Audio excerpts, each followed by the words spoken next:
నమస్కారం అండి.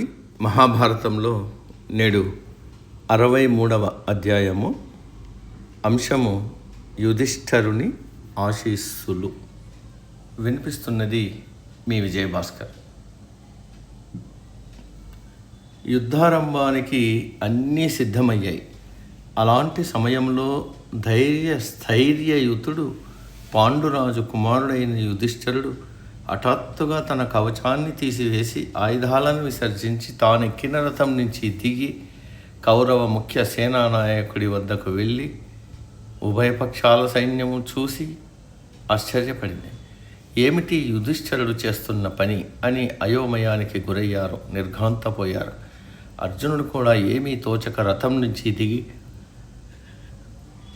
వడివడిగా యుధిష్ఠరుడి వద్దకు వెళ్ళాడు. మిగిలిన తమ్ముళ్ళు శ్రీకృష్ణుడు కూడా అలాగే యుధిష్ఠరుణ్ణి కలిశారు.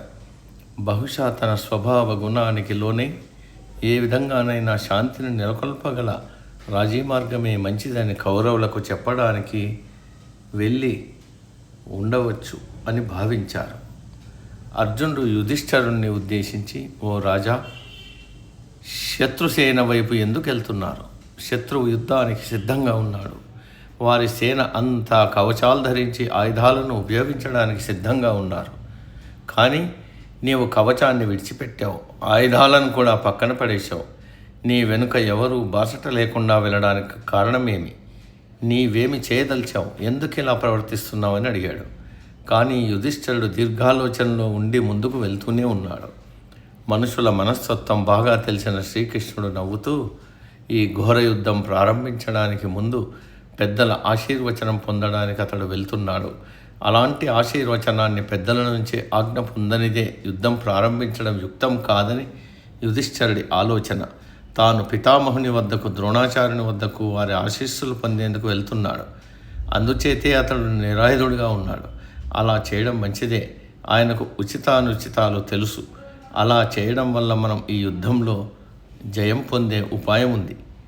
దుర్యోధనుడి సైన్యం చేతులు జోడించి ఎంతో నమ్రతతో తమ వైపు వస్తున్న యుధిష్ఠరుణ్ణి చూసి పరిపరి విధాలుగా భావిస్తున్నారు. మన బలాన్ని చూసి భయపడి ఈ పాండవుడు రాజీ కోరడానికి వస్తున్నాడని, క్షత్రియ కులానికే ఇతడు అవమానం తెస్తున్నాడని, మనలో ఇలాంటి పెరికి పంద ఎందుకు పుట్టాడని అనుకోసాగారు. యుధిష్ఠరుడు పూర్తిగా ఆయుధాలు ధరించిన సైన్యం మధ్య నుంచి తిన్నగా భీష్ముడి వద్దకెళ్ళాడు. శరీరమంతా ఉంచి ప్రణామం చేశాడు, పాదాలను తాకాడు. పితామహ, యుద్ధం ప్రారంభించడానికి మాకు నీవు ఆజ్ఞ ఇవ్వు. అజేయుడవు, అనన్య సామాన్యుడవు అయిన మా పితామహుడైన మిమ్మల్ని ఎదిరించి యుద్ధం చేయడానికి మేము సాహసించాం. కనుక యుద్ధ ప్రారంభానికి ముందు తమ ఆశీర్వచనాలను వేడుతున్నాను అన్నాడు యుధిష్ఠరుడు. భీష్ముడు సమాధానంగా, కుమార, భరతాన్వయాన్ని బట్టి దానికి తగిన విధంగా మన ఆచార ప్రకారం నీవు నడిచావు. నీవిలా చేయడం నాకు ఆనందం కలిగింది. యుద్ధం చేయి, నీకు జయం కలుగుతుంది. నేను స్వతంత్రుణ్ణి కాదు. రాజుకు కృతజ్ఞత కలిగి ఉండాల్సిన పరిస్థితి నాది. కనుక నేను కౌరవ పక్షాన యుద్ధం చేయక తప్పదు. కానీ మీరు ఎట్టి పరిస్థితుల్లోనూ పరాజితులు కారు అని ఆశీస్సులు అందించాడు యుధిష్ఠరుడు. ద్రోణుడి వద్దకెళ్ళి ఆయనకు ప్రదక్షిణ చేసి సాష్టాంగ ప్రణామం చేశాడు. ద్రోణుడు ఆశీర్వదించాడు. కౌరవుల వల్ల నేను పొందిన మేలుకు అనివార్యంగా వారి పక్షానికి సహాయం చేయాల్సింది. ఓయి ధర్మపుత్ర,